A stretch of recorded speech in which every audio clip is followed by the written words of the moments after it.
This episode of American Epidemics is brought to you by Wondery in partnership with National Geographic. The Hot Zone, starring Juliana Margulies, premieres this Memorial Day, May 27th at 9, 8 Central on National Geographic. Wondery.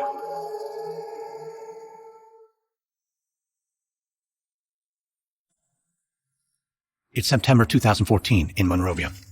Thomas Eric Duncan stares down at the letter in his hand and tries to remember the last time he was this happy. He, a citizen of war-torn Liberia, has secured a U.S. visa. With this one piece of paper, Duncan can finally visit his family and reunite with Louise and their teenage son, Karzaya. The two of them got their visas years ago, and now, finally, Duncan can see them again and leave his tiny apartment in Liberia's capital behind. Thomas, we need your help. Duncan rushes to the door of his apartment and flings it open. In the hallway, Martha Lean, the daughter of his landlord, is doubled over in pain. She's a woman not much older than his son and 7 months pregnant. She's been helped down the stairs by her brother and her father, Duncan's landlord. Duncan runs over and turns to the older man. Is it the baby? I don't know. Help us get her downstairs. Outside, Duncan flags down a taxi. He helps the girl and her family into the back, then jumps in next to the driver. You know the main hospital? Get us there as fast as you can. But the hospital is no help. It's totally overrun. Panicked doctors scramble in every direction, dozens of people waiting to be treated. The waiting room is a sea of misery. Duncan looks around. He sees people crying, moaning, sweating, bleeding, struggling to stay conscious. He stops a passing doctor. Excuse me, she needs help over here. We don't have a free bed. Take her home. She's in pain. Look at her. I'm sorry, but everyone in this room is in pain. The doctor walks away as Duncan stares in shock. With nothing else to do, the desperate group returns to the apartment where Duncan helps carry the ailing young woman inside. At 3 o'clock that morning, Martha Lean dies. She was only 19 years old. In the weeks that follow, Duncan's family will say he denied assisting the young woman, although several of Martha Lean's family members and neighbors report witnessing the incident. What is known is that days later, at the airport, Duncan is stopped at a checkpoint. With Ebola consuming the country, to be stopped is routine for everyone leaving Liberia at this time. Each outgoing passenger is asked the same question. Have you been in contact with anyone infected with Ebola? Duncan answers no and boards the plane. He arrives in Texas on September 20th. 4 days later, after embracing Louise and Karzaya with tears of joy in his eyes, after officially beginning his life in America, Thomas Eric Duncan's stomach explodes in pain. Pain spreads to his joints. His temperature skyrockets. At 10 p.m. on Thursday, September 25th, Duncan stumbles into his car and drives to Texas Health Presbyterian Hospital. Locally, it's known as Presby. But despite a temperature of 103 degrees and his travel history, the staff miss the signs. They send him home with antibiotics. But at home, his condition only gets worse. By Sunday, he can't stand. He returns to the emergency room in an ambulance. The doctors run through the possibilities until only one unthinkable option is left. Thomas Eric Duncan is placed in isolation. A blood test is ordered. Doctors begin a tense waiting period. The hope is that their worst fear is not confirmed. A fear that grows more and more credible with each passing moment. The fear that one of the most deadly diseases on Earth has found its way from West Africa to Texas with the potential to rapidly spread.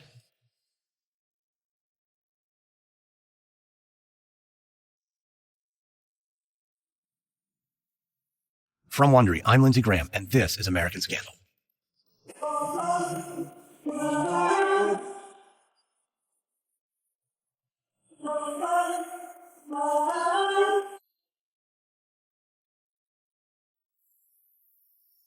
In this third of 3 episodes, we're partnering with National Geographic in anticipation of their new series, The Hot Zone. The 3-night limited series is inspired by true events surrounding the origins of the Ebola virus and its arrival on U.S. soil in 1989. This is episode 3 of our 3-part series about American epidemics, Dark Days in Dallas. Painful, deadly, and enigmatic, the Ebola virus first rose near the banks of the Ebola River in what is now the Democratic Republic of the Congo, then known as Zaire, in 1976. That year, there were 2 distinct outbreaks, one in Central Africa in what's now the DRC, and another one to the northeast in what is now South Sudan.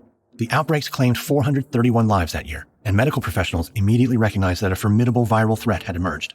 That threat would go on to devastate rural communities in Central Africa over the years, but it wasn't until a deadly strain emerged on the other side of the continent in Guinea, Liberia, and Sierra Leone that it made the jump into more populated areas.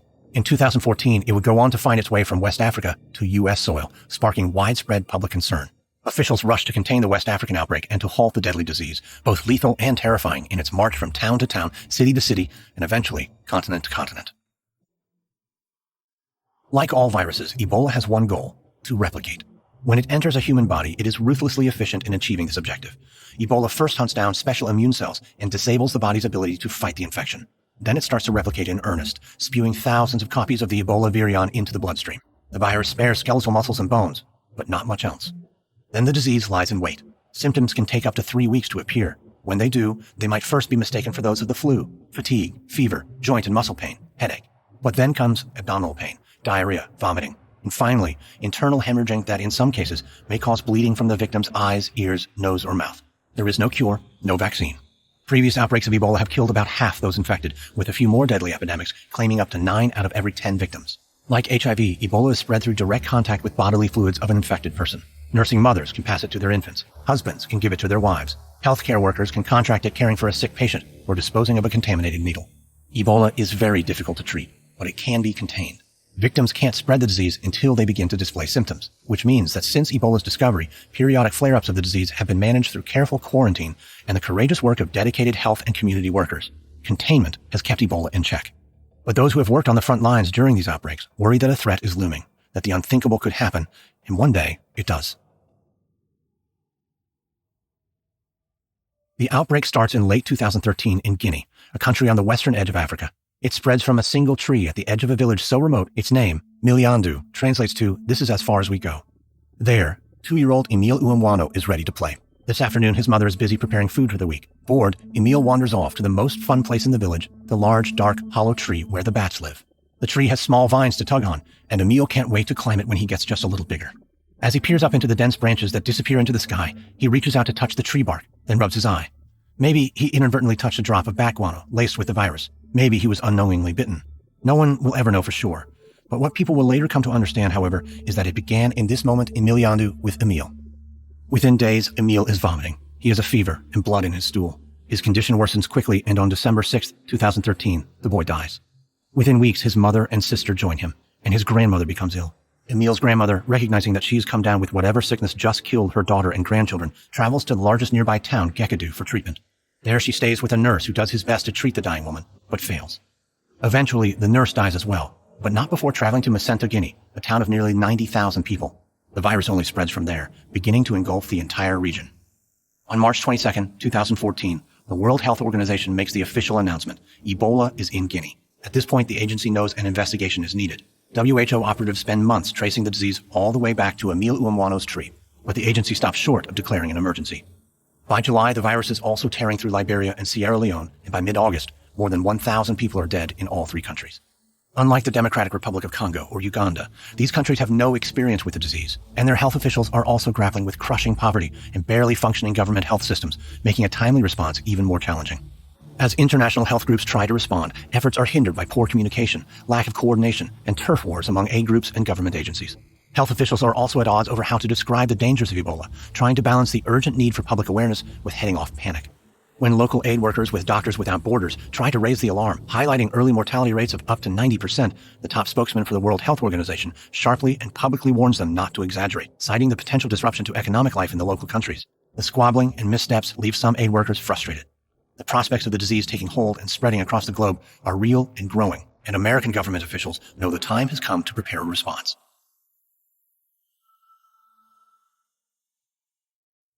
In August 2014, 2 organizations mobilized to help curtail the toll of Ebola. The Centers for Disease Control, or CDC, handles epidemiological and scientific concerns. The United States Agency for International Development, or USAID, executes logistical and coordination efforts. But the agencies aren't used to working closely together, and it's rough going at first. Officials focus on a containment plan called 70-30. Its creators have looked at previous outbreaks and concluded that Ebola can be contained if 70% of those infected remain isolated until the epidemic wanes, 30% totally isolated in specialized treatment units, and 40% of them partially isolated at home, away from family members. If the remaining 30% of the infected people go untreated, the isolation plan will still be effective. Not all health officials are comfortable with those odds, but in a world with no effective mass-producible vaccine against Ebola, 70-30 is the only practical response. The American government is confident in its ability to take action. But this faith is tested on September 11, 2014, when Michael Osterholm, director of the Center for Infectious Disease Research and Policy at the University of Minnesota, publishes an op-ed in the New York Times. Medical experts know that, for now, airborne transmission of the Ebola virus is impossible. But in his op-ed, Osterholm paints a grim possibility. You can now get Ebola only through direct contact with bodily fluids, he wrote, but viruses like Ebola are notoriously sloppy in replicating, meaning the virus entering one person may be genetically different from the virus entering the next. If certain mutations occurred, it would mean that just breathing would put one at risk of contracting Ebola. Infections could spread quickly to every part of the globe. The op-ed scares readers in every major city in America.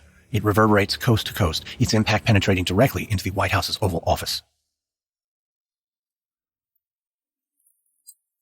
Anthony Fauci, director of the National Institute of Allergy and Infectious Diseases, has just emerged from a meeting with the president. His waiting assistant quickly stands and follows his boss as Fauci heads briskly toward the White House lobby. How'd it go, Dr. Fauci? Well, naturally, the president is concerned about Osterholm's piece in the Times. At 74, Fauci has been in the game for a very long time. He studied infectious diseases for decades and is a native of Brooklyn, not easily rattled. Still, he read Osterholm's op-ed too, and he must admit that it raises some very frightening questions. What did you tell him? I told him the truth. We don't know as much about Ebola as we should, but currently the virus cannot survive in the air. It needs a liquid substance in order to survive, blood or other bodily fluids. This has been true likely for thousands, maybe even millions of years. So you told him it's impossible for the virus to go airborne? No. Technically anything's possible. But I told him what I told you. In the history of virology, there are no instances that we know of where a virus has completely changed the modality of how it's transmitted. Look, the way I see it, that op-ed is going to sell a lot of papers. And yes, it will sow new fears, but ultimately it's a PR problem. Osterholm's views don't represent what's commonly believed by people like us, the ones actually fighting the disease. The assistant nods, but looks somber. But PR problems can still do real harm. Whether it's fair or not, a line has been crossed with the American public. If we don't get our arms around this thing once and for all, there could be a panic, especially if the situation in West Africa gets worse. The situation does get worse.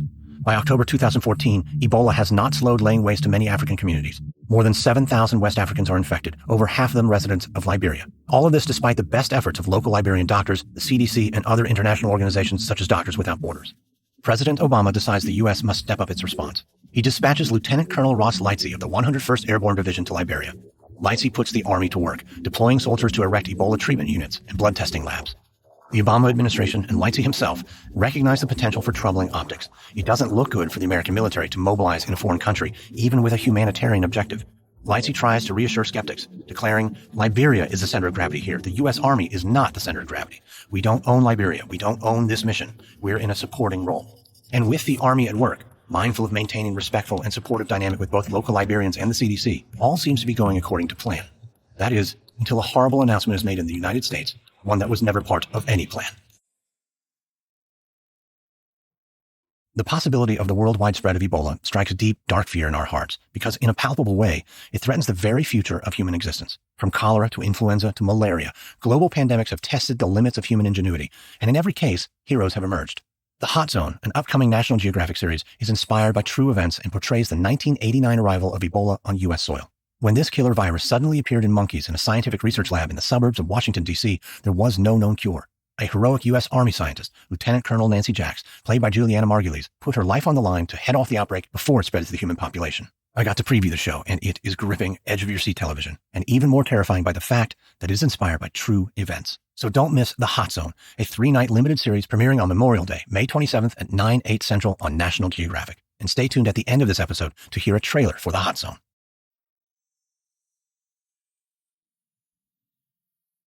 On Tuesday, September 30th, 2014, the CDC discloses to the world that there is a man in Dallas being tested for Ebola. His name is Thomas Eric Duncan, the Liberian who received a visa to visit his family in the U.S. and began to show symptoms 4 days after reuniting with his fiancee and son. Duncan lies in Presbyterian Hospital, feverish, vomiting, growing sicker by the day. His blood work has not returned, but no chances can be taken, especially after Duncan reveals for the first time that before he left Liberia, he had to help a gravely ill young woman get to a hospital, a woman who later died. Unbeknownst to Duncan, her brother is now dead too. Upon hearing about the woman, Dallas County Chief Epidemiologist Wendy Chung raises the alarm. Duncan is placed in a secure isolation ward. The nurses tending to him do so only after outfitting themselves with gloves and positive pressure respirators. Presbyterian doesn't have full-body biohazard suits, much to Chung's chagrin. Still, she dons what protective gear she can and approaches Duncan's sickbed. She's convinced he has Ebola. Chung sits at Duncan's bedside. She can see he's dying a painful death, and she feels for him. However, important questions must be answered honestly and accurately, while the only man who can do so is still alive. So Chung questions Duncan. When you got to America, where did you go? Who did you cross paths with? Who did you touch? All of Duncan's contacts must be traced within days. If Chung fails to do so, the ultimate horror might be unleashed on the American public, a full-scale outbreak. Later that day, the nightmare is one step closer to becoming a reality. Duncan's test results come back. He has Ebola. When the news breaks, the city begins to panic. Parents are afraid to send their children to school, especially when their kids' classmates include the children of Louise Tro, Duncan's partner, and other kids she's caring for. At those schools, attendance swiftly drops more than 10%. Responsibility for coordinating the local response falls on surprised Dallas County Judge Clay Jenkins. Jenkins consults with CDC Director Tom Frieden, who informs him that protocol forbids the CDC from running Ebola response operations in Dallas. The organization can only assist. It is Jenkins who must run the show. With the aid of his staff, Jenkins takes the necessary steps. An emergency operations center is established downtown. Workers from the center arrive at the Ivy Apartments where Tro lives and sanitize her unit top to bottom. They tell Tro and her family that they must not leave their apartment until blood work can confirm that they're Ebola-free. Officials distribute flyers to the neighbors meant to educate residents on Ebola and the best ways to guard against it. But outreach is tricky. Many residents are immigrants who speak English as a second language, and some are confused by the flyers. Meanwhile, the growing sense of panic begins to infiltrate nearby towns. 60 miles from Dallas, Navarro College, a 2-year community college, sends letters to recent applicants from Nigeria. The students are no longer welcome due to the fact that they're coming from a country where people have died of Ebola.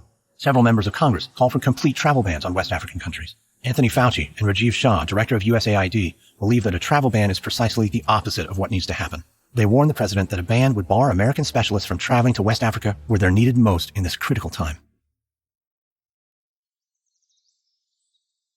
Back in Dallas, Wendy Chung guides a team of CDC workers through Vickery Meadow, the neighborhood that surrounds Presbyterian Hospital, where Thomas Eric Duncan lies, succumbing to the virus. They're trying to track down anyone who may be a risk.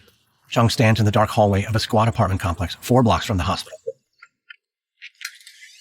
Hello? Good afternoon. My name's Wendy Chung. I'm an epidemiologist with Dallas County. All right. Sir, are you aware of the confirmed Ebola case that has occurred in this area? Yeah. Isn't everyone? Is there a problem? Possibly, sir. Chung pulls a photo from a tan folder. This is the man with Ebola. My colleagues and I understand he was recently in the grocery store you work in. Do you recognize him? Hundreds of people come and go through the store every day. It's a supermarket. Wendy nods. She knows that this is almost an impossibly hard task, trying to locate and interview every last person Duncan interacted with before he was hospitalized. She pulls a small sheet of paper from her folder. We found this receipt in Duncan's belongings, dated September 23rd, 3 p.m. You're noted as the clerk. You understand? Oh my God, I don't want you to panic. I feel fine though. That's good. But we're going to need to take you under observation. If you haven't felt anything off, like I said, that's a very good sign. But we can't take any chances. Do you understand? Yeah. Okay, good. Now, I need you to list every person you've come into contact with in the past week to the best of your recollection. Once the supermarket employee is safely taken into CDC custody for observation and possible quarantine, Chung rejoins her colleagues outside on the sidewalk, both of whom who have just completed interviews of their own with nearby residents of the neighborhood. Okay, we have the supermarket clerk squared away. I'll need to contact his girlfriend and everyone he worked alongside that day in the store. But let's keep things moving. Amy, I need you to talk to all of Louise Tro's coworkers. They may have been exposed. We also need to speak to the teachers at their kids' schools and the athletic coaches. Duncan said he took a taxi, so we need to find a cab driver. And Ken, I want you to talk to the staff at the movie theater and the restaurant closest to Tro's apartment. Duncan mentioned a date night when he got into town. Every employee at both locations must be questioned. Chung frowns as she pages through her notes. Can we think of anyone we might have missed? We initially estimated 24 local contacts for Duncan. But now, after hunting down those 24 people, we found a total of nearly 100 potential contacts, all of whom will now need to be monitored. It's going to be a rough 3 weeks for them. She shuts her eyes tight for a moment, then opens them. I'll join you back in the field in 2 hours. I need to get back to Presby, check on Duncan. On October 7th, 2014, when Chung returns to Duncan's isolation unit, she can see he's taken a turn for the worse. Doctors report that there is blood in his urine. His lungs are infected, and they're failing. Duncan can't talk. Tears run down his cheeks. His sister, nephew, and mother arrive from North Carolina to be with him, but doctors can't permit them to get close. In agony, they watch Duncan suffer via a closed-circuit TV monitor. The next morning, at 7:51 a.m., he draws his last breath. The medical community at Presby and around the world grapples with the ramifications of Duncan's diagnosis and death. Most pressing is the issue of the 177 neighbors, family, friends, and medical workers who came into contact with him while he was contagious. All are asked to check their temperatures regularly and report any aches or coughing fits. It's at this time when Nina Pham, a young nurse at Presby who treated Duncan, realizes she has a fever. Nina Pham is 26 and has a reputation as one of the most meticulous nurses at Presbyterian. She's a child of Vietnamese refugees and studied at Texas Christian University. Only 2 weeks before Duncan wound up in her hospital, Pham earned her certification in critical care nursing. Pham takes her job and her health seriously. When she notices that her temperature is elevated, she immediately calls the Dallas County epidemiologists and reports her condition. She remembers Duncan, remembers treating him. She takes her temperature again, 100.5. This is all the evidence she requires to realize she might be in trouble. She gets into her car and drives to Presby. 90 minutes after driving, she's placed in isolation. All signs point to Pham being infected, and the epidemiologists are appalled. They have no idea how she may have been exposed to the virus.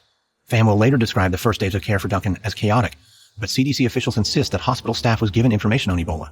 3 days after checking in, Pham officially tests positive for Ebola.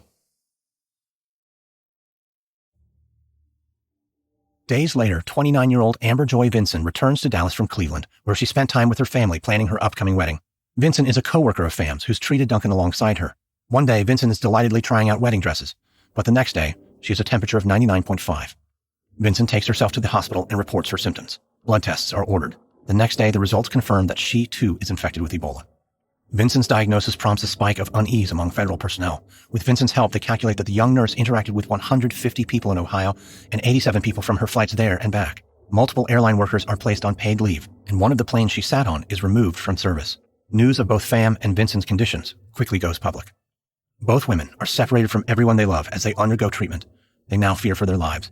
Pham is especially concerned for Bentley, her Cavalier King Charles Spaniel. He'll have to be tested too, and if he has Ebola, he'll have to be put down. Meanwhile, Pham and Vinson are transferred to special biosecure medical facilities in Maryland and Atlanta, where they receive antibody-rich blood transfusions from Ebola survivors and 24-hour care. They are both fortunate that their illness was confirmed and treated early. The treatments are effective, and by the end of October 2014, both Pham and Vinson are Ebola-free, having recovered mere weeks after their initial diagnoses. After 3 weeks of testing, even Bentley gets a clean bill of health to Pham's tremendous relief. Pham and Vinson's success stories are a major victory in the war to fight the growing American fear over a potential Ebola epidemic. Many in the White House feel it's important Americans understand that those successfully treated for Ebola pose no further threat. To underscore the message, President Obama hosts Nina Pham in the Oval Office and embraces her for the cameras. By the end of 2014, the outbreak still has yet to kill a single native-born American citizen. Even so, coverage of Ebola dominates the political conversation and headlines as well. It's a marked contrast from the Spanish flu crisis nearly 100 years earlier. Then, following the lead of the government, newspapers declined to report on the crisis, even as the death toll rose into the hundreds of thousands. Now, media coverage of the outbreak is fueling public fear. Polls indicate more than 4 in 10 Americans have not much or no confidence in the federal government's ability to deal with the emergency. Government officials continue to urgently monitor all intelligence related to the Ebola scare. The president authorizes the Pentagon to summon National Guard troops in the event they're needed to join the fight against the spread of the virus. Washington recognizes that Americans need to see a public face that will represent the government's efforts to keep its citizens safe. A person whose sole job will be to coordinate the American government's efforts to decisively overcome the menace of the epidemic, an Ebola czar.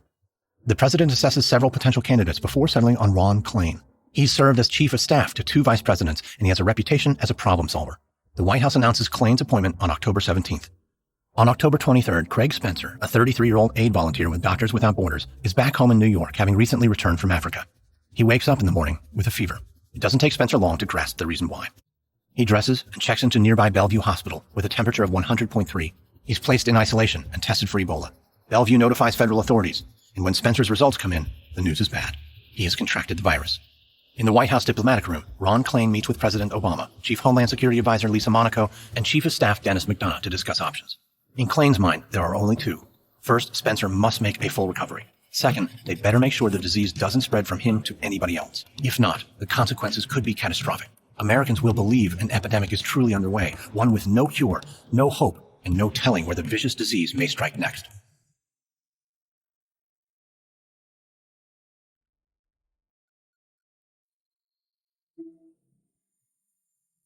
Craig Spencer is national news within hours of his diagnosis. An American who calls the country's largest and most iconic city home has Ebola.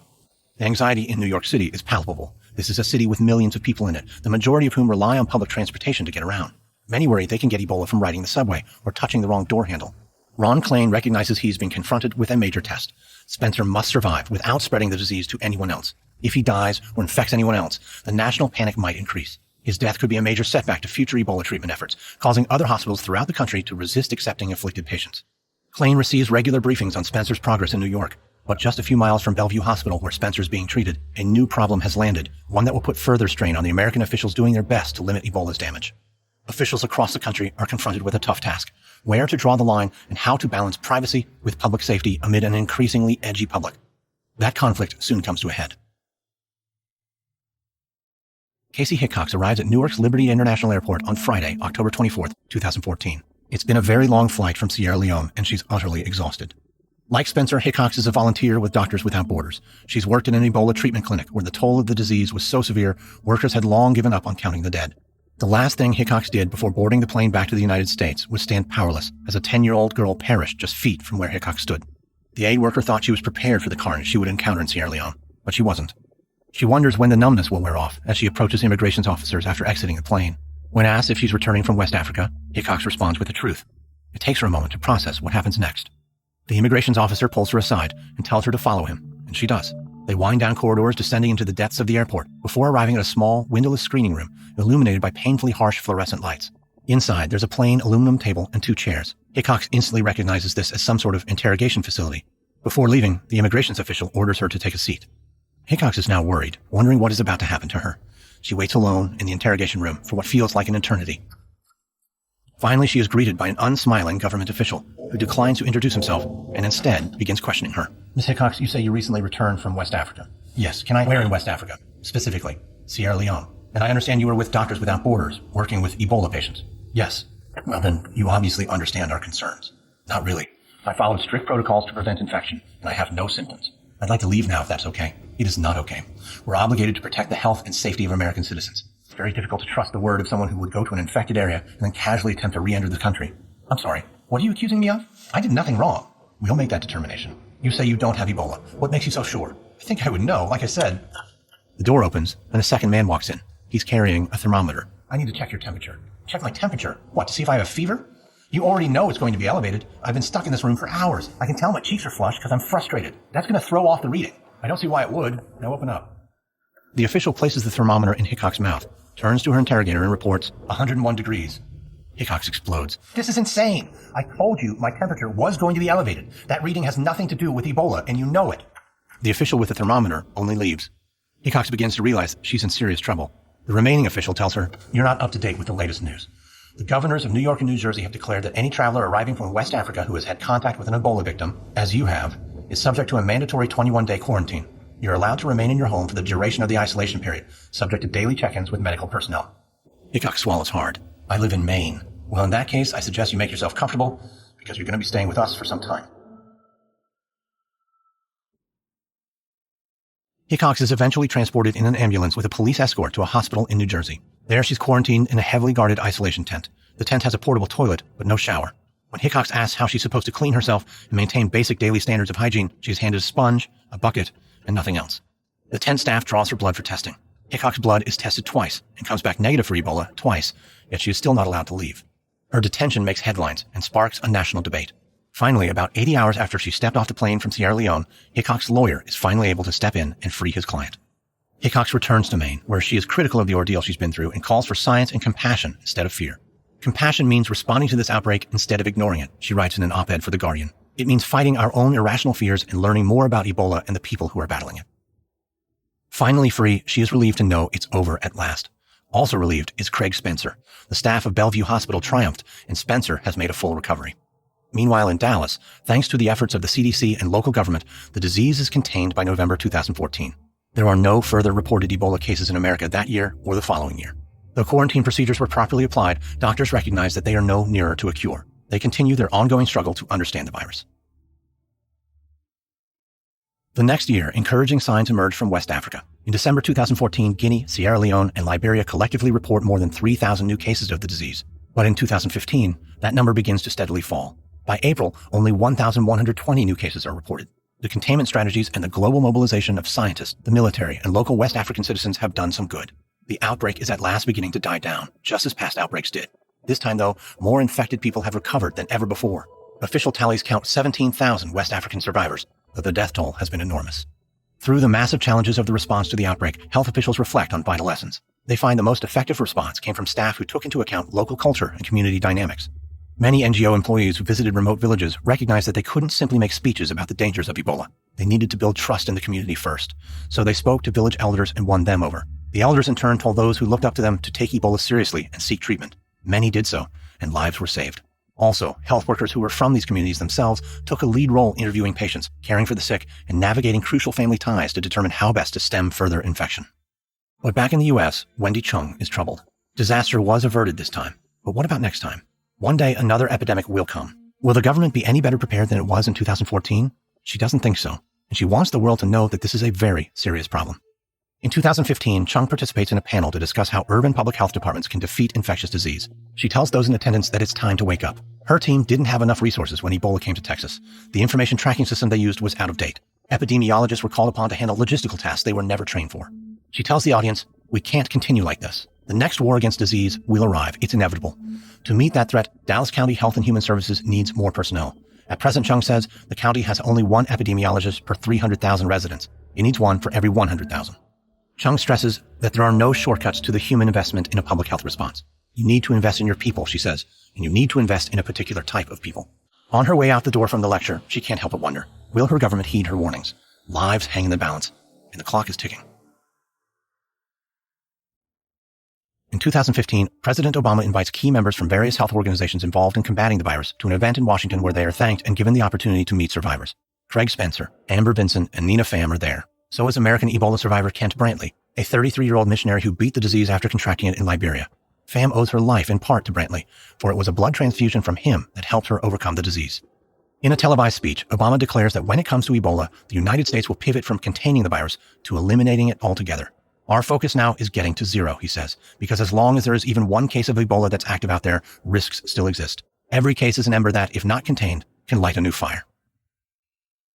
The war against Ebola continues. In 2018, another outbreak begins in the Democratic Republic of the Congo. 1,500 people are infected from mid-2018 to April 2019. In less than a year, 1,000 people die. Healthcare professionals rush to respond, but the dangerous work is made even more risky by conditions on the ground. Many locations are already racked by political violence. Into this chaos, health workers are often caught in the crossfire as they try to provide services to sick patients. Others are attacked intentionally by skeptical residents, gangs, and militias who see the workers as aligned with the country's leadership or foreign powers. In April 2019, a Cameroonian doctor working for the World Health Organization is killed in an attack by armed groups. As always, there is the ceaseless search for a cure, but success has been limited. There is currently a vaccine created since the 2014 outbreak, but is in very low supply and experimental. The World Health Organization and the government of the Democratic Republic of the Congo have agreed to use it in emergency cases. Some policy and medical professionals continue to work around the clock to ensure the world is prepared should a massive outbreak spread to countries throughout Africa and beyond. But many warn of the persistent gaps that remain, gaps that make the ability to quickly respond to the next epidemic even more challenging.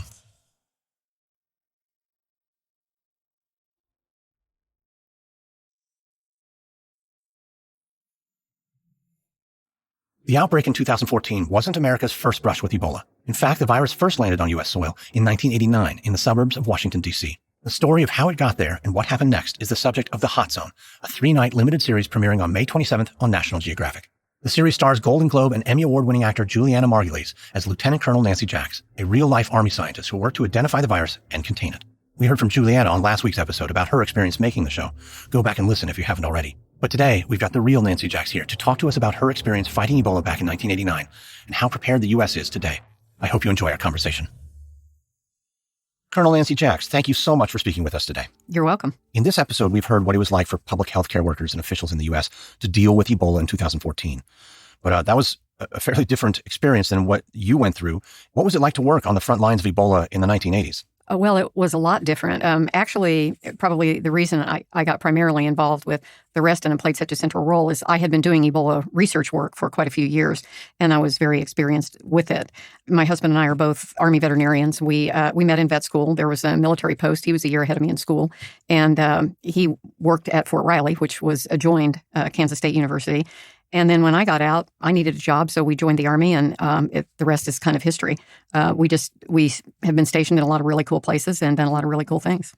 In this moment in 1989, when you're confronted with the virus, how much did we know about Ebola? Well, there wasn't much known about the disease in the late 70s, or we actually started working with it in the late 70s and early 80s, and there was almost nothing known about it other than its very high lethality rate.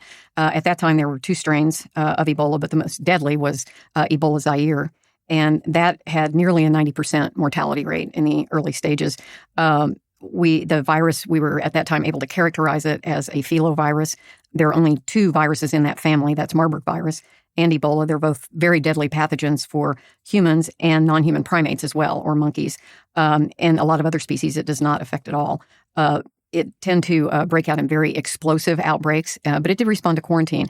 And so at the time, once it was under control and adequate quarantine was maintained, it gained a history for just going in and out of the forest. We searched for the reservoir and searched for the reservoir and searched for the reservoir, and we never really knew why we weren't able to find it. We didn't understand a lot of how the interaction with people eating bushmeat and how exposures and funereal rituals, how they spread the disease. We didn't know it was spread by bodily fluids, and it wasn't highly contagious. When I say that, it's not truly an airborne virus, but the droplets are very infectious. It has a very rapid rate of multiplication. And so that makes it a very lethal virus. It's very hard to get ahead of the game. Well, I'm interested in your career trajectory. I don't think many people who study veterinary science then aspire to join the military and study lethal diseases. Well, I would agree with that.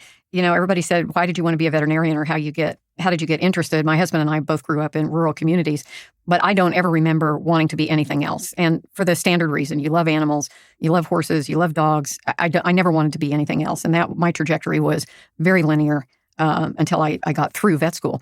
And at that time, Jerry and I, the Army was always really good to us. We were stationed together. And I really enjoyed internal medicine. I did a lot of guard dog work. And there's a stage in the Army where they want you to get advanced education. And I was lucky enough, Jerry and I both actually, when we were doing guard dog work in Europe, we reported the first case of coronavirus that had ever been documented. And I found myself really what my true love was at that time, which was figuring out how these things work in the body. Once you make the diagnosis, that's a big deal, but you want to learn the pathogenesis of it. So we had an opportunity to go to residency programs at USAMRIID, and Jerry went into the laboratory animal preceptorship, and I went into the veterinary pathology preceptorship. At that time, I was the only woman. I was the first woman formally admitted to the program. And then I just became fascinated with Ebola. Nobody knew anything about it. And it was just an amazing thing to see how lethal it was and how predictable it was. And it was so difficult to develop. We had a lot of treatments that we had used for other viruses, and they just didn't work. So that was kind of how the trajectory was. I laugh, and we talk to a lot of vet school students, and they say, well, when did you decide to be a pathologist? And I went, I'd already been a vet for quite a long time. I never really decided until we got to USAMRIID. And that's how it started. Well, you came face to face with Ebola in 1989. That's the subject of this new series, The Hot Zone, on National Geographic. Can you tell me, did you feel the U.S. was prepared to deal with a potential outbreak then? We did not. I mean, it was, if you want to know what the most terrifying thing about it was, we were not set up to deal with, and at the time, and I'm sure you know, when we first, the only Ebola we were aware of, or that we knew of, was Ebola Zaire, and then there was another strain that was not quite as lethal, but still very, very lethal. So as far as we knew, we thought originally it might be Marburg or Ebola, but they're close enough that it is an alarming event. And it became pretty clear that we were not really well equipped to deal with an outbreak that would involve many people. What were your first thoughts in those moments in 1989 when it finally dawned on you that this was Ebola and that it was on American soil? I think the first thing that goes through and I know what went through mine, I went, it's a mistake, run it again. It can't be, because it didn't fit. You kind of go into what I call brain lock. These monkeys had been imported from Asia. It had never been reported. A natural outbreak of Ebola had never been reported in any kind of a primate. It only existed, other than humans, it only existed as far as we knew in Africa, not in Asia. And the pieces just didn't fit. And I tell people, you go into kind of diagnostic brain lock because your eyes are telling you it absolutely has to do that. And your brain is trying to wrap around, how did it get here? What are we going to do? How did it happen? And so initially, we did rerun the diagnostics multiple times, and there was just no question. We were running Marburg as a control. That would have been the most likely filovirus, because that had been associated with an outbreak in imported monkeys in Marburg, Germany, and that had been transmitted to the staff and was very lethal at the time. And that actually is the reason for quarantines for monkeys being imported into the United States for research or other reasons. There was a 30-day quarantine, and it was based on that outbreak. But Ebola had never been reported in that kind of a situation. So maybe the nation was not prepared. But what about you? Did you feel you were prepared personally, professionally, to be in the room with the virus? Well, I'd been in the room personally with the virus for a lot of times. So yes, I was prepared. I think the amazing thing about this whole story is at that time, there weren't that many people who had actually done a lot of work with it. So the group that really handled the outbreak was my husband's group, the laboratory animal group. It was all volunteers, and many of those had never even had a suit on. We had some very experienced animal caretakers. We had a really 3 to 4 really experienced PIs, and it didn't go a lot deeper than that. Well, now, 30 years later, after 2 instances of Ebola hitting our shores, are we as a country and a global community better prepared to prevent and fight future outbreaks? Well, we certainly have more tools at our disposal, but I think you can look back at what happened in Dallas, and you have to ask yourself, the thing about it is when you get into a true health emergency, you're talking quarantine of large numbers of people. And when you deal with these diseases, every patient is different. It requires, because it's a foreign disease and it's on our soil, it requires very intense procedures that you're simply not used to doing. And you can only deal with a pretty small number of patients. So a mass casualty event is pretty scary.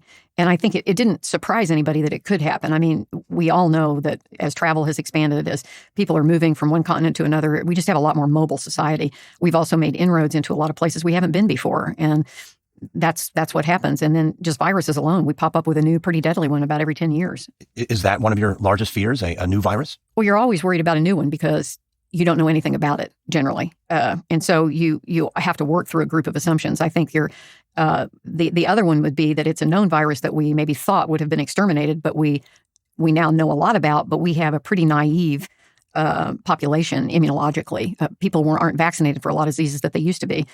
Smallpox was really a classic example. They eradicated smallpox, and that was a great victory. But smallpox is not a zoonotic disease, and zoonotic disease is a disease that's maintained in another population other than human and then infects humans. So there are a lot of those that are pretty scary and pretty contagious.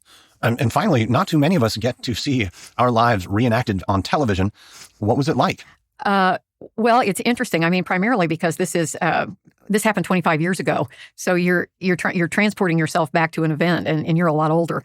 I think that the thing that we are most, and I say we because Jerry and I have worked very closely together for many, many years, and I think the thing that we felt the proudest of, and the thing that we hope the movie does, is it really excites people about science and medicine and the things that you can do. And we have talked to many, many schools, many, many students, and many of them who say the book, The Hot Zone, actually was responsible for defining the kind of work that they are now doing, whether that's tropical disease, infectious disease, microbiology.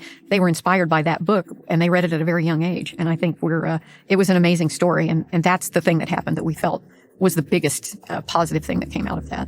Well, Colonel Nancy Jacks, thank you so much for taking the time to speak with me today.